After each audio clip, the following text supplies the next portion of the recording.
네, 오늘은 부담부 증여에 대해서 알아볼 건데, 자녀한테 아파트를 주고 싶은데 부담부 증여로 한다면 절세할 수 있다고 하니까 전세금이나 대출을 포함해서 아파트를 증여하는 이 부담부 증여가 늘어나고 있는데, 구독자분의 질문을 통해서 어떤 식으로 세금이 과세될 수 있고 어떤 점을 주의해야 되는지 그 부분에 대해서 한번 살펴보도록 하겠습니다. 우선 구독자분이 주신 질문인데요. 해운대구 좌동에 아파트를 입주해서 살고 계시다가 2016년도에 새롭게 아파트를 추가 취득하시고 기존의 아파트는 자녀한테 주고 싶으신 거죠. 이때 어떤 점을 주의하고 어떤 식으로 세금을 계산해야 되는지, 지금 이렇게 양도세를 문의해 주셨는데 사실 이 양도세에 대해 제가 답변을 드리진 않고 있어요. 왜냐하면은 국세청이나 세무서도 아주 간단한 양도세 신고도 신고서를 작성해 주거나 세금을 알려주지 않아요. 왜냐하면은 그만큼 위험 요소가 많기 때문에 그래요. 맞아요. 물론 대부분이 문제가 없어요. 그렇지만 그 많고 많은 것 중에 하나가 문제가 생겼을 때 그 세금 효과가 엄청 커진다는 거죠. 조심스럽다는 거예요. 이런 걸 말씀을 드리는 게, 아무리 국세청이 친절하고 싶다고 하더라도 이 부분을 알려주긴 조심스러울 거예요. 그래서 유료 상담으로만 일부 진행하고 있는데, 적어도 상담을 할 때는 저도 저를 잘 못 믿기 때문에 분야별 전문가들, 다른 회계사님이나 세무사님들하고 같이 간단하지만 내부 보고서를 작성한 다음에 저희도 상담을 진행하고 있거든요. 구독하고 좋아요 눌러주시면 감사하겠습니다. 이 구독자분의 상담 내용을 자세히 읽어보면 이 구독자분은 이미 많이 알아보셨어요. 그런데도 아주 겸손하게 아주 기분 좋게 질문을 해주셔가지고, 그래서 저희가 상담을 진행할 때 작성하는 이 내부 검토 자료를 활용해서 어떤 점을 주의해야 되는지 한번 살펴보도록 하겠습니다. 우선 간단히 내용을 정리해보면 부담부 증여를 하고 싶으신 거죠. 그리고 현재 1가구 2주택자세요. 종전의 주택은 1998년에 좌동에 아파트를 구입하신 거죠. 그리고 시가는 2억 3천, 채무는 1억 8천. 신규주택은 어떻죠? 2016년도 11월에 신규 취득하셨네요. 그리고 해운대구예요. 시가는 6억 원 정도 되네요. 근데 주의해야 될 부분이 하나 있죠. 이 시가 누가 정하죠? 저희가 부동산에 가서 물어보면 될까요? 아니죠. 이것도 마찬가지죠.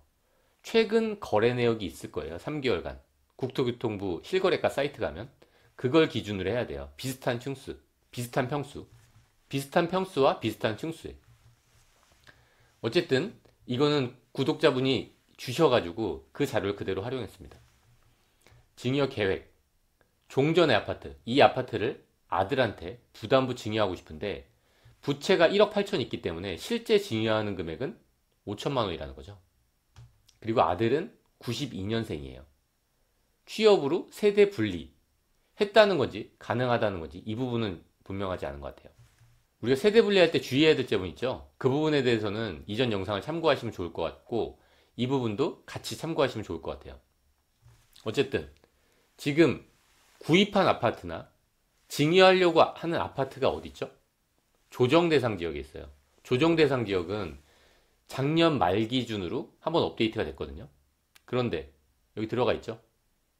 해운대구는 조정대상 지역에 해당돼요. 근데 왜 이런 조정대상 지역을 확인해야 될까요? 조정대상 지역에 해당되면 양도세율이 가산될 수 있어요. 근데 왜 양도세를 고려해야 될까요? 부담부 증여에는 양도가 포함되어 있는 거죠. 이 부분도 모르신다면 이전 영상을 참고하시면 좋을 것 같고, 장기보유 특별공제 적용도 제외될 수 있어요. 조정대상 지역이라면. 그리고 1세대 1주택 비과세 요건을 강화해놨죠. 그리고 일시적 2주택 중복 보유기간, 이 허용기간을 단축시켜놨어요. 이런 부분을 주의해야 되기 때문에 이런 요소들이 어떻게 해당되는지 한번 보도록 하겠습니다. 일단 양도소득세율이 가산될 수 있는데 조정지역 내 다주택자, 2주택 이상자들은 이렇게 될 수 있다는 거네요. 이거에 해당되는지 한번 봐야 되겠죠. 그리고 장기 보유 특별 공제율 적용이 제외될 수 있어요. 이게 어떤 의미냐면 모든 다주택자들도 건물이나 토지, 아파트 당연히 포함되겠죠? 이분들도 오래 보유하고 있잖아요. 그러면 공제를 적용해 줬어요. 근데 조정 대상 지역 내의 2주택자, 이분들은 이 공제를 적용하지 않는다는 거죠. 그러니까 이 부분도 해당되는지 확인해야 되겠죠. 그리고 1세대 1주택 비과세 요건을 강화시켜 놨어요. 원래는 2년 이상 보유하면 되잖아요. 양도일 현재. 근데 조정 대상 지역은 2년 이상 거주했어야 되는 거고, 그리고 일시적 2주택 중복 보유 허용 기간을 단축시켜 놨거든요. 이 부분도 해당되는지 확인해 봐야 되죠. 이게 어떤 규정이죠? 종전에 주택이 조정 대상 지역에 있는 상태에서 조정 대상 지역에 있는 주택을 신규 취득한 자, 이분 해당되네요. 그렇죠? 다만 이분은 여기에서 빠지는 거죠. 조정 대상 지역에 공고가 있은 날 이전에 신규 주택을 취득하는 경우는 제외되는데 이분은 요거에 해당돼서 제외되는 거죠. 그렇죠? 이 기준에 있는 거예요. 그리고 일시적 1가구 2주택자 양도세 비과세가 적용되잖아요.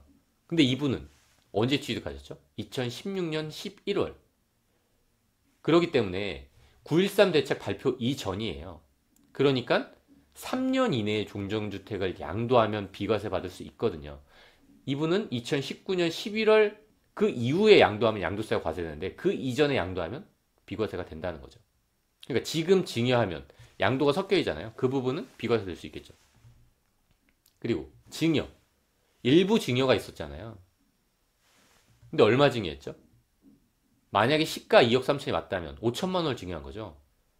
아들이 미성년자에 해당하지 않나요, 지금? 그럼 5천만 원 공제를 적용할 수 있는데 5천만 원을 증여하는 경우 증여세는 없겠죠? 이런 가정을 했습니다. 제가 아까도 말씀드렸지만 이 2억 3천이란 이 시가에 대해서는 확인을 해 보셔야 돼요. 내가 임의로 낮춘다? 위험하죠, 이건. 그러니까 이 부분에 대해서는 반드시 실거래가를 확인한 다음에 신고를 하셔야 되겠죠. 그렇기 때문에 이분은 부담부 증여로 인한 양도세는 없어요. 왜냐하면 1세대 1주택자는 아니지만 일시적 2주택자로서 이 1세대 1주택 비과세를 적용받을 수 있는 분이거든요. 그러니까 이 부담부 증여에서 양도세는 없네요. 이렇기 때문에 요즘에 증여가 많은 거겠죠. 그리고 증여세도 없잖아요. 근데 제가 양도세나 증여세는 없어요. 이렇게 말씀드리기 어렵다는 거예요. 왜냐하면 지금 저 10분밖에 얘기 안 했는데 많은 부분을 가정하고 있었거든요. 그렇기 때문에 없을 가능성이 높다라는 게 제 생각인 거죠. 만약에 아니면 어떻게 해야 될까요? 저는 만약에 아니었을 경우를 반드시 생각해야 된다고 생각하거든요. 그래야지 이 부분을 얼마 더 내가 꼼꼼하게 챙겨야 되는지, 많은 것들을 확인해야 되는지, 주의해야 되는지 알 수 있다는 거죠. 만약에 이분이 조정 대상 지역에서 양도세가 10%가 가산돼서 적용됐다면 양도세만 이만큼이에요. 이게 나중에 4천만 원이란 고지서를 받으면 너무 당황스럽겠죠. 실제로 신고도 안 했다면 여기다 가산세도 붙겠죠. 그러니까 반드시 주의하셔야 되겠죠. 여기 가산세 20%부터도 거의 5천만 원이에요. 그리고 행여 조정 대상 지역이 아니라 다른 지역의 주택인데 비과세 혜택을 못 받는다. 그래도 양도세가 나온다는 거죠. 그러니까 반드시 이 부분들을 주의해야 되겠죠.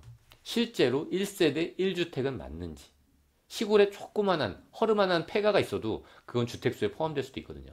그러니까 주의해야 될 부분들이 있는 거죠. 그리고 이 부담부 증여를 할 때 이분은 어떨지 모르겠지만 자녀가 직접 거주하게 될지, 자녀의 주민등록상 주소지는 어떻게 될지, 이 부분도 중요할 수 있겠죠.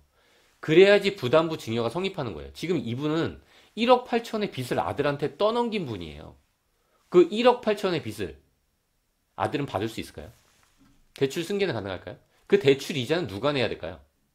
전 어떻게 했죠? 아들한테 넘겼잖아요. 그럼 대출 이자도 당연히 아들이 내야 되겠죠. 오히려 부담부 증여를 하면서 사후적으로 문제가 되는 경우가 더 많아요. 그냥 주는 분보다. 그러니까 반드시 이 부분은 주의하셔야 됩니다.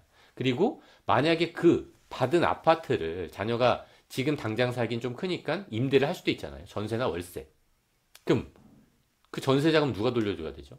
아들이 돌려줘야죠. 그렇게 사후 관리를 한다니까요. 세무서에서.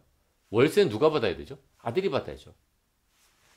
그리고 많이 알아보신 것 같은데 설마 5년 이내에 다시 판매하려고 하진 않으시겠죠? 이 부분 상당히 문제가 될 수 있으니까 주의하셔야 돼요.